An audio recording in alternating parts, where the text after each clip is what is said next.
আর এবার নিউটাউনে সোনা ব্যবসায়ী খুনের ঘটনার খবরে নজর রাখতেই হবে। তার কারণ অভিযুক্ত প্রশান্ত বর্মন, তার পরিবার অভিযোগ করছে যে প্রশান্ত বর্মন রাজগঞ্জের বিডিও, সেই রাজগঞ্জের বিডিও তাকে পিটিয়ে খুন করেছে। পিটিয়ে খুন বা এইসব বিষয় কোথায় হয়েছে না এখনো পর্যন্ত বিভিন্ন সাক্ষী মারফত বা তার পরিবারের যে অভিযোগ, সেই অভিযোগ বলছে নিউটাউনের ওই বহুতলে। তো ওই বহুতলে সেদিন আর কারা কারা ছিলেন? দুজন মহিলা ছিলেন ওই বহুতলে।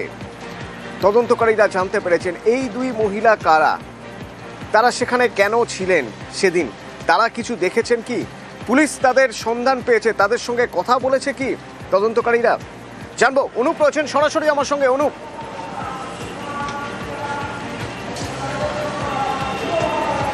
তবে স্বর্ণ ব্যবসায়ীর যে খুনের ঘটনা, সেই খুনের ঘটনা কিন্তু দুজন মহিলার বেশ কিছু তথ্য পাচ্ছে। ইতিমধ্যেই পুলিশের পক্ষ থেকে গোয়েন্দা শাখার পুলিশ তাদেরকে নোটিশ করেছে জিজ্ঞাসাবাদের জন্য।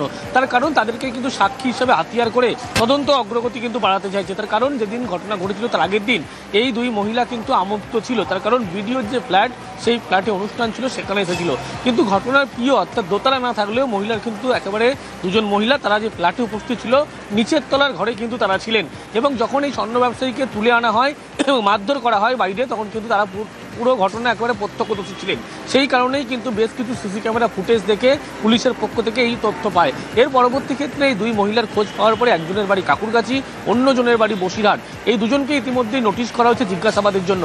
পরবর্তী ক্ষেত্রে তাদেরকে কিন্তু হাতিয়ার করা হচ্ছে সাক্ষী হিসাবে। তার কারণ এই সাক্ষী প্রক্রিয়া তাদেরকে সাক্ষী করানো হলে এই ভিডিওর বাড়িতে তারা আমন্ত্রিত ছিল, তারা গোটা ঘটনা দেখেছিল, সেই কারণে তদন্তে আরও অগ্রগতি আনবে এবং তদন্ত প্রক্রিয়া এগিয়ে নেওয়া যাবে। এবং ভিডিওর যে উপস্থিতি ছিল সেই সমস্ত তথ্য পাওয়ার পরবর্তী ক্ষেত্রে এই মহিলা দুজনের তথ্য পায়। এরপরেই পুলিশের পক্ষ থেকে ইতিমধ্যে নোটিশ করা হয়েছে এবং সেদিন যে ঘটনা ঘটেছিল প্রথমে কার কার উপস্থিতি ছিল, কতজন মিলে উপস্থিত হয়েছিল এবং ভিডিওর কি ভূমিকা ছিল এবং তুলে আনার ঘটনা থেকে শুরু করে প্রত্যেকটা ঘটনা কিন্তু এই দুই মহিলা তারা বাইরে থেকেছিলেন গোটা বিষয়টি।